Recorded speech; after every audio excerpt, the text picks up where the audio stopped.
ఎందుకంటే వాళ్ళు పాడమని చెప్తారు. ఓకే, వాళ్ళకి ఇష్టం లేని పర్సన్ ఎవరన్నా ఈ ఫీల్డ్ లో ఎంటర్ అయితే మేము రాము ఇక అక్కడికి. ఓకే ఓకే ఓకే అని అంటారు. మళ్ళీ ఫ్యూ ఇయర్స్ బ్యాక్ కూడా ఇదే జరిగింది నాకు, మళ్ళీ ఈ వ్యక్తితోనే.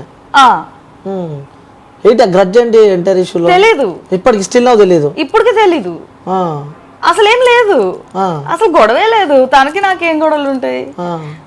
అన్న పెద్దోడు, నేను చిన్నదాన్ని, తనకి నాకేం గొడవలు ఉంటాయి మరి? తెలీదు, ఇప్పటిదా తెలీదు. ఓకే, ఎప్పుడైనా కలవడం జరిగిందా? ఆ తర్వాత ఇంకెప్పుడు కలవలా నేను.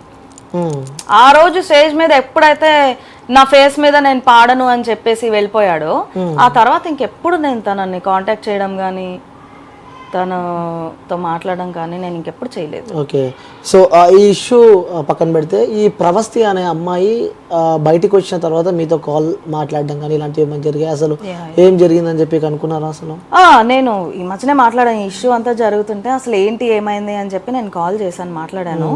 సో మనకి టీవీలో ఏదైతే చెప్తుందో నాకు కూడా అదే చెప్పింది. ఇట్లా ఇట్లా అయింది, నేను చాలా బాధపడ్డాను. ముందు పాడుతా తీగలో కూడా నేను పాడాను కదా, నేను అప్పుడు ఎప్పుడు ఇట్లా కంప్లైంట్ చేయలేదు కదా, అందరూ నన్ను ఎందుకు చెప్తున్నావు అని అంటున్నారు, కానీ నేను ఎంత బాధపడితే నేను చెప్పాను అనేది ఎవరు ఆలోచించట్లేదు.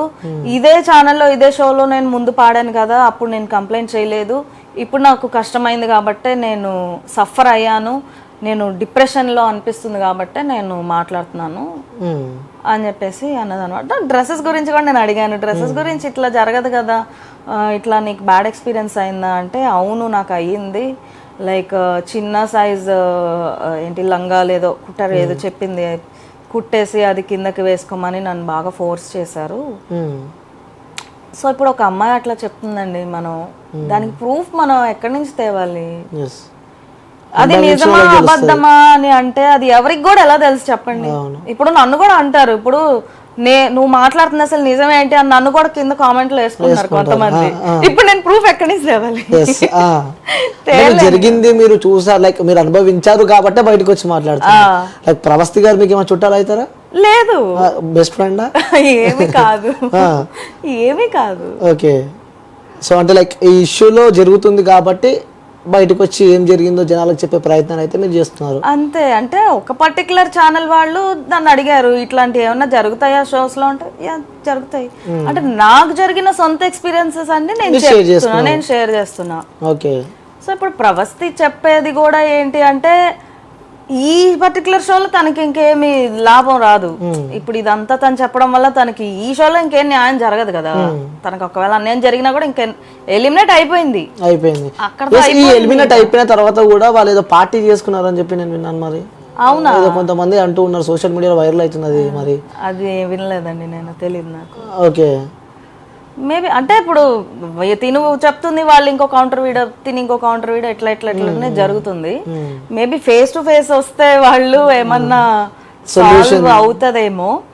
అండ్ తిను వచ్చి చెప్పేది రైటా రాంగా అని అంటున్నారు కొంతమంది.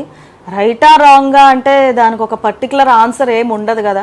బట్ మేబీ ఇంత గొడవ చేస్తున్నారు, ఇట్లా మనకి ఎందుకు వచ్చిందిలే అని చెప్పి ఫ్యూచర్ లో జరిగే రియాలిటీ షోస్ లో ఇట్లాంటి ఇష్యూస్ కాకుండా మేబీ కొంచెం జాగ్రత్త పడితే పడొచ్చు కదా. ఆ విధంగా అంటే ఈ తను బయట పెట్టడం వల్ల తనకి యూజ్ జరగకపోవచ్చు, బట్ వేరే వాళ్ళకి యూజ్ జరిగితే జరగచ్చు. మీరు బయటకు వచ్చారు, సో మాట్లాడుతూ ఉన్నారు. నెక్స్ట్ మీపై కూడా ఏమన్నా మీ కెరియర్ కి కానీ ఇబ్బంది పడే అవకాశాలు ఉంటాయని చెప్పి ఎప్పుడు ఆలోచించలేదా? ఇప్పుడు చెప్పాను కదా నా కెరీర్ ఎంత ఇబ్బంది పెట్టారు. ఇప్పుడు గ్రూపిజం అనేది ఇండస్ట్రీలో ఫుల్ గా ఉంది. ఇక్కడ ఫిల్మ్ ఇండస్ట్రీలో టీవీ వైపే కాదు, సినిమాల వైపు గ్రూపిజం అనేది ఫుల్ గా ఉంది. సో పెద్ద మ్యూజిక్ డైరెక్టర్స్ దగ్గర అందరూ వీళ్ళే ఉన్నారు, ఈ సో కాల్డ్ సింగర్స్ అసిస్టెంట్స్ గా ఉన్నారు అనమాట. సో ఇంకా ఏం డ్యామేజ్ జరుగుతుంది అంటారు అని. ఇంకోటి ఇందులో కూడా కమిట్మెంట్స్ లాంటివి ఏమైనా ఉంటాయి అంటారు? ఉంటాయి. అంటే మీరు ఎప్పుడన్నా మీతో మీ కొలీగ్స్ కానీ ఫ్రెండ్స్ నాతో అట్లా తప్పుగా మాట్లాడడం అయితే జరగలేదండి ఇప్పటిదాకా. బట్ ఇలా జరిగింది, వీళ్ళతో అలా జరిగింది విన్నాను, నేను కూడా చాలా విన్నాను. బట్ నేను స్ట్రాంగ్ గా ఏం బిలీవ్ చేస్తానంటే, మనం ఉండే దాన్ని బట్టి, మనం బిహేవ్ చేసే దాన్ని బట్టి కూడా డెఫినెట్ గా ఎదుటి వాళ్ళ చూపు ఉంటది అండ్ వాళ్ళ మాట కూడా ఉంటది. నేనైతే స్ట్రాంగ్ గా దాంట్లో బిలీవ్ చేస్తాను. సో నాకు ఇట్లాంటి ఎక్స్పీరియన్సెస్ అయితే అసలు అవ్వలేదు. అవకాశాలు ఇస్తాము పైకి తీసుకొస్తాము, ఆ, పెద్ద మ్యూజిక్ డైరెక్టర్ కాడ మేము లైక్ సింగింగ్ ఒక పాట ఇస్తాము. జరుగుతుంటాయండి, ఎందుకు జరగవు? ప్రతి దగ్గర జరుగుతాయి కదా, ఎక్కడ జరగవు? సాఫ్ట్వేర్ కంపెనీస్లో లేవా, లేకపోతే డాక్టర్స్ దగ్గర లేవా? ఇప్పుడు అసలు అంత ఇప్పుడు ఎవరు పట్టించుకోవట్లేదు కూడా. సో జరుగుతున్నాయి. ఓకే, సో చివరిగా చూసే వ్యూవర్స్కి ప్రజలకి ఏం చెప్తారు మీరు? లైక్ ఎందుకంటే ఇలాంటి ఇష్యూస్ బయటకు వచ్చినప్పుడు జనాలు భయపడుతూ ఉంటారు. లైక్ ఎవరైనా ఆ సింగర్ కావాలని చెప్పి అవకాశాలు ఉన్నా, సో అప్కమింగ్ ఇప్పుడు వచ్చే 18+ వాళ్ళు కానీ ఆ సింగర్ని చేద్దాము నా కొడుకుని కూతురు అని చెప్పి ఎన్నో కళలు కన్న వాళ్ళు కూడా ఇలాంటి ఆరోపణలు బయటకు వస్తే వాళ్ళు భయపడుతూ ఉంటారు. లైక్ నా కూతురికి సో ఎగ్జాక్ట్లీ ఇప్పుడు మీరు కరెక్ట్ గా చెప్పారు. నన్ను కింద కామెంట్స్ లో కొంతమంది తిట్టేస్తున్నారు, ఎందుకు ఇట్లా భయపెట్టేస్తున్నారు, ఇంకా ఎవరు రాకూడదా ఇండస్ట్రీకి, ఇంకా రాకూడదు అన్నట్టు చెప్పేస్తున్నారు అని. No, I'm only giving a reality check about reality shows. అన్నిటికీ ప్రిపేర్ అయ్యండి, అది నేను చెప్పేది. ఎగ్జాక్ట్లీ ఇప్పుడు మీరు క్యాచ్ చేశారు కరెక్ట్ గా. ఏంటి అంటే చాలా స్మూత్ గా ఉంటది అనుకొని రావద్దు, ఎందుకంటే బాధపడతారు. అండ్ నేను చెప్పేది ఏంటంటే మీరు రావద్దు, ఇంట్లో ఆగిపోండి, ఇక్కడ వేస్ట్, ఇక్కడ ఏం జరగదు, అది కాదు నేను చెప్పేది.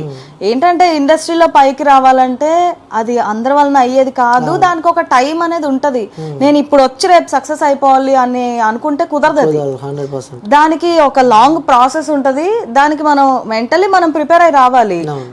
ఆ మైండ్ సెట్ తో మనం రాలేదనుకోండి, ఒకసారి ఓడిపోగానే వెళ్ళిపోతాం, ఇంకా డిసప్పాయింట్ అయిపోయి.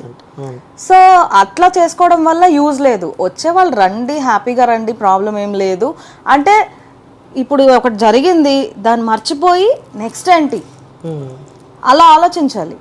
ఆ యాటిట్యూడ్ తో ఉండే వాళ్ళైతే రండి, నో ప్రాబ్లం. కొన్ని కూడా ఆ మనసుకు తీసుకొని ఏమన్నా జరిగే అవకాశాలు ఉంటాయి, లైక్ డీప్ గా తీసుకొని కూడా చూస్తూ. ఇప్పుడు ఈ అమ్మాయి అట్లానే కదా, డీప్ గా తీసేసుకుంది, బాగా మనసులో బాగా తీసుకుంది. సో నేను డిప్రెషన్ లో ఉన్నాను అని అంటుంది. సో అంత లెవెల్ దాకా వెళ్ళే అంత సెన్సిటివ్ గా ఉన్న వాళ్ళు కొంచెం ధైర్యంగా మీ ధైర్యం పెంచుకొని రండి అంటున్నాను నేను, అంతే. Okay ma'am, thank you ma'am. మీరు బయటకు వచ్చి మాట్లాడుతున్నారు, ఎందుకంటే యాజ్ ఎ ఉమెన్ గా. ఒక కామెంట్ చూస్తే నాకు నవ్వు వచ్చింది. ఈమె బాగా పాడుతుంది కదా, ఈమె కావాలని ఇప్పుడు టీఆర్పీ కోసం చెప్తుంది, ఈమెకి గాడ్ ఫాదర్ ఉన్నారు ఇండస్ట్రీలో. అరే బాబు, నాకు గాడ్ ఫాదర్ ఉంటే నేనెందుకు అన్ని షోస్ లో ఎలిమినేట్ అవుతాను? నాకెందుకు ఇన్ని నష్టాలు జరుగుతాయి? అలాంటిది ఎవరు లేరు. అలాంటిది ఉంటే ఎప్పుడో వేరేలాగా ఉండేది కదా సిచ్యువేషన్. సపోర్ట్ ఉంటే నేను ఎందుకు వేరే వాళ్ళు మిమ్మల్ని ముందే తీసేస్తామని నన్ను బెదిరించి ఎలిమినేట్ చేసే పరిస్థితి నాకెందుకు ఉంటది? నాకు గాడ్ ఫాదర్ అనేది ఉంటే.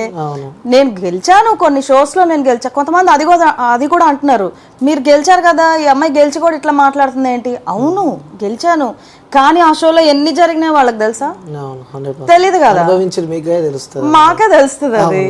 సో జరుగుతాయి, అవన్నీ జరుగుతాయి.